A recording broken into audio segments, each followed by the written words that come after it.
At the end of the last video, we come up with a probability distribution, or to be more precise, a simulated probability distribution for EBITDA for our simple example.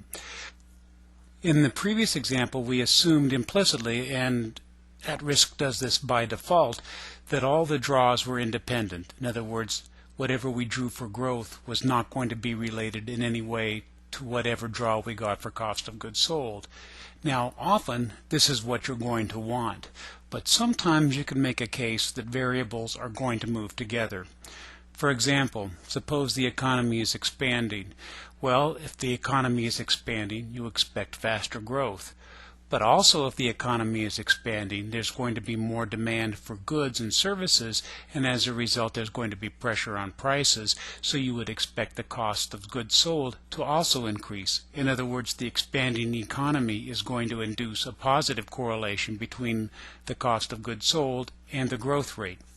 So, how are we going to model this? Well, we need to understand correlation at least a little bit.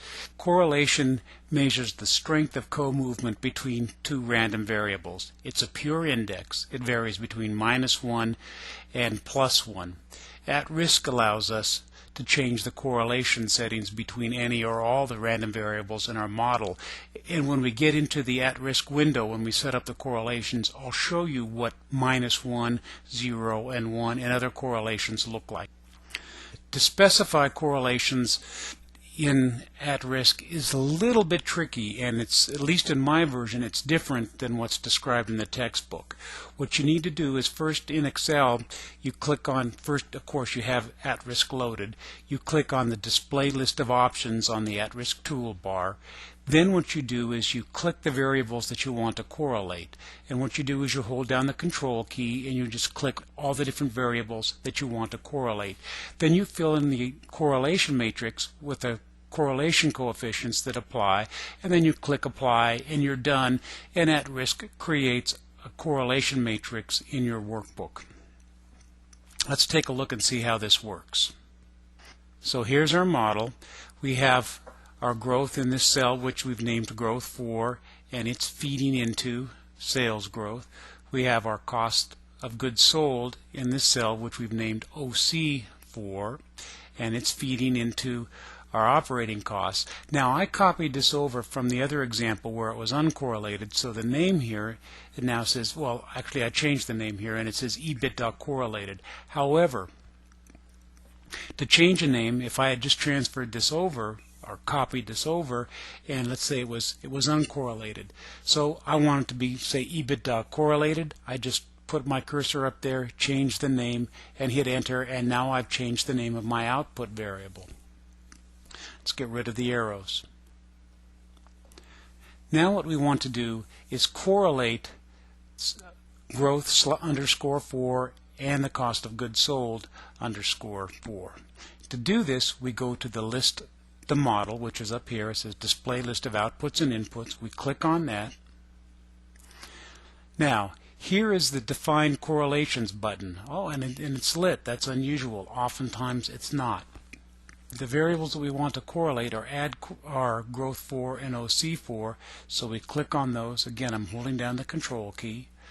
Now I click on my define correlation button, and it brings up the correlation matrix. I'll bring this in here so you can see it in the screen. Now here's the nifty thing about this. This is perfect positive correlation. I'm going to go down here, and this is what you would expect because this is a variable correlated with itself. It's growth 4 with growth 4. We go down here, and now we are going to define the correlation between the cost of goods sold 4 and growth 4. Right now it's a 0, and you can look up in this graph and see there's absolutely no relationship. Any draw that we get for cost of goods sold could produce any draw we might get for growth, and vice versa. Now let's put in a 1 here. In other words, say that they move in lockstep. There's the straight line. What if they move in opposite directions, so that every time growth goes up, cost of goods sold were to go down? Then we put in a -1, and now you can see that we have a negative downward sloping line. We've already seen what they look like if they're uncorrelated. It's just a cloud. Let's put in a 0.5 so you can see what they look like if they're just sort of correlated. Now you can see that if I draw, say, this value for cost of goods sold, the range of the values that I'm going to draw for growth are going to fall a little more tightly in here than they did under a zero correlation. Remember, we want in this model to have it so that if we get a high growth rate, we're fairly likely, but not perfectly likely, to get a high cost of goods sold. So let's make the correlation 0.8. Okay, and here you can see we don't have a perfect relationship. In other words, if I make a high draw for my cost of goods sold, I still could get a low draw for growth, but it's more likely that I'm going to get a high draw for growth. Also notice the correlation matrix is symmetric. So once I fill in this cell, at risk automatically fills in the other cell. We're done. Now we could put a name for this matrix up here if we wanted, or we can just leave the default name. Rarely will you have more than one correlation matrix in a worksheet. Now we click Apply, and let's go over here and see what at risk has done. It's put in this matrix, and this is in my workbook. Now, a word of warning, unless you want to go back and change a bunch of formulas that are in the formula line, you do not want to delete this page, because the next time you add a correlation matrix, at risk is going to look for this page, and if it can't find it, it's going to give you error messages. So let's move over here now to the workbook and go up to here, and now you see this used to just say risk normal E10 and F10, which was the mean here and the standard deviation. Now what you see is risk normal with the mean, the standard deviation, but included within the parentheses is this risk core mat and the name of the matrix and the cell in which the variable first appears. Again, you do not have to type this in. At risk automatically puts it in. And we go down here, we see the same thing. We're looking at the normal distribution for our cost of goods sold. You see the mean, the standard deviation, and now you see the risk core mat and the reference to the new matrix, and it's in cell 2. All that's left to do is to run a simulation. So we go up here to our Start Simulation icon. We punch the button. Watch over here in the left-hand corner. 1,000 iterations are going to go by in a blink. We don't want to save the old ones. It's done. So let's see what we have wrought. First, let's bring up the uncorrelated. So here are our output variables. I'll right-click on the first one and bring up a histogram, and I prefer the area graph. So there's the area graph for this. Now here's one of the nifty things in at risk. I'm going to right click on the other variable, and notice we have a new option here. We have histogram and cumulative, but now we have overlay on an active graph. This is new. Once we have an active graph up, this becomes lit up and available, so I'm going to click on that. And now what at risk has done, and let's move this over and get a little more size so you can see what's going on.